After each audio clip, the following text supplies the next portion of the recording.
வணக்கம். நம்ம இப்போ பார்த்துக்கிட்டு இருக்கிறது ஆயுளை நீடிக்கக்கூடிய மூலிகையான ஆடாதொடை. ஆடாதொடை, வாசை அப்படிங்கிற வேறு பெயர்களையும் கூப்பிடுவாங்க. சித்த மருத்துவர்கள்லாம் இதை மரண மாற்று மூலிகைன்னு கூட கூப்பிடுவாங்க. அதுக்கு காரணம் இது நம்ம ஆயுளை நீடிக்கக்கூடியங்கிற மூலிகைங்கிறதுனால தான். ஆடாதொடை பார்த்திங்கன்னா ஒரு வேலிப்பயிராகவும் பயன்படுத்தக்கூடிய ஒரு மூலிகை. ஆடு தொடாத இலை அப்படிங்கிறதுக்கு தான் இது ஆடாதொடைன்னு கூப்பிட்றாங்க.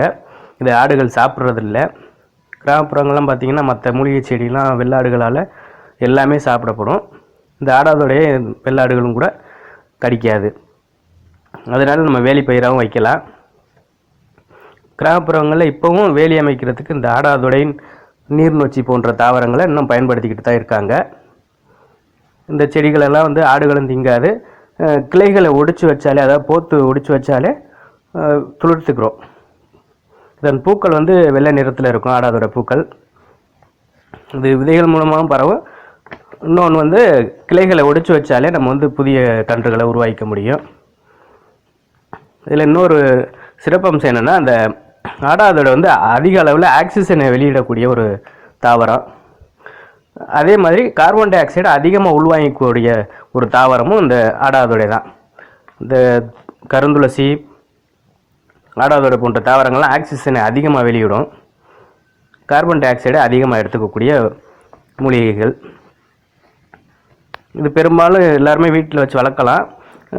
நகர்ப்புறங்கள்லேயும் இதை தொட்டியில் வச்சு நீங்கள் மாடி தோட்டத்தில் வளர்க்க முடியும்.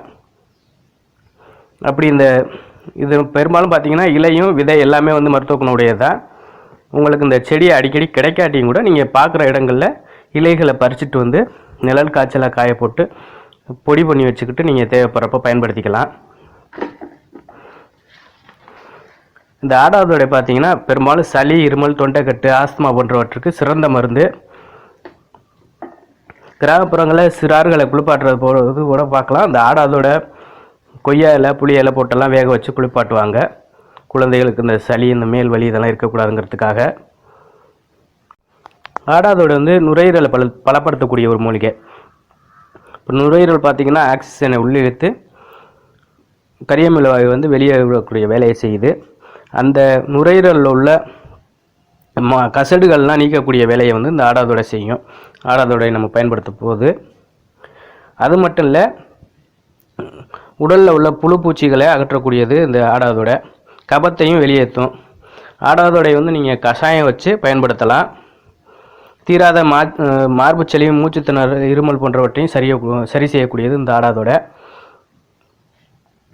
வீட்டில் ஆடாதொடை செடி வச்சுருக்கவங்க ஃப்ரெஷ்ஷாகவே அப்பப்போ பறித்து நீங்கள் வேக வச்சு தண்ணியை குடித்தாலும் சரி, இல்லை இலையை கஷாயம் அதாவது அரைச்சி கொதிக்க வச்சாலும் சரி, முழு இலையை போட்டு கொதிக்க வச்சாலும் சரி பயன்படுத்தலாம். அப்படி கிடைக்காதவங்க ஆடாதொடை இலை பொடி நாட்டு மருந்து கடைகளில் கிடைக்குது, வாங்கிக்கிறங்க. இல்லை வெளியில் செடிகள் பார்க்குறப்ப நீங்கள் இலைகளை பறிச்சுக்கு பயன்படுத்தலாம். இலையை எடுத்து நீர் விட்டு கொதிக்க வச்சுட்டு அதோட கொஞ்சம் தேன் கலந்து வடிகட்டி தேன் கலந்து சாப்பிட்டிங்கன்னா ஆஸ்துமா, இருமலுக்கெல்லாம் ரொம்ப நல்லது. காய்ச்சலும் தீரும். இந்த வேரோட கண்டங்கத்திரி வேர் சேர்த்து தண்ணியில் போட்டு திப்பிலி பொடி சேர்த்து குடிச்சு குதிங்கன்னா இருமல் நோய் தீரும். நெஞ்சு சளி உள்ளவங்க ஆடாதொடை கஷாயம் பண்ணி அடிக்கடி குடிச்சிட்டு வந்தீங்கன்னா நெஞ்சு சளி சரியாகும். இப்போ வணிக ரீதியாக நிறைய மூலிகைகளுக்கு இப்போ தேவை அதிகமாக இருக்குது.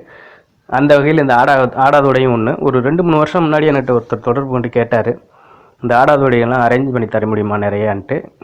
இப்போ யாருமே வணிக ரீதியாக அதிக அளவில் இது பயிர் பண்ணலை, கொஞ்சம் தான் பயிர் பண்ணியிருக்காங்க அப்படின்னு சொன்னேன்.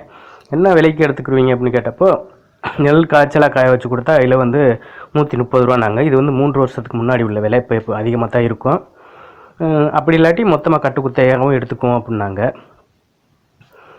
இப்போ நிறையா மூலிகைகளுக்கு தேவை இருக்குது. இன்னொரு பதிவில் நான் எந்தெந்த மூலிகைகள் வணிக ரீதியாக பயிர் பண்ணதுக்கு சிறந்ததுன்னு சொல்கிறேன். ஏன்னா வியாபாரிகள் அதிகம் இல்லை, குறிப்பிட்ட மூலிகை ஏற்றுமதியாளர்கள் கேட்குறாங்க. அது இன்னொரு தனிப்பதிவில் நான் போடுறேன். ஏன்னா ஒரு சிலர் கேட்டிருக்கீங்க கமெண்டில், எது வணிக ரீதியாக பயிரிடுறதுக்கு சிறந்த மூலிகைகள்னால் கேட்டிருக்கீங்க. இன்னொரு பதிவில் அதை பற்றி பார்ப்போம். நம்ம காணொலி பிடிச்சிருந்தால் லைக் பண்ணுங்கள், ஷேர் பண்ணுங்கள், சப்ஸ்கிரைப் பண்ணுங்கள். நன்றி.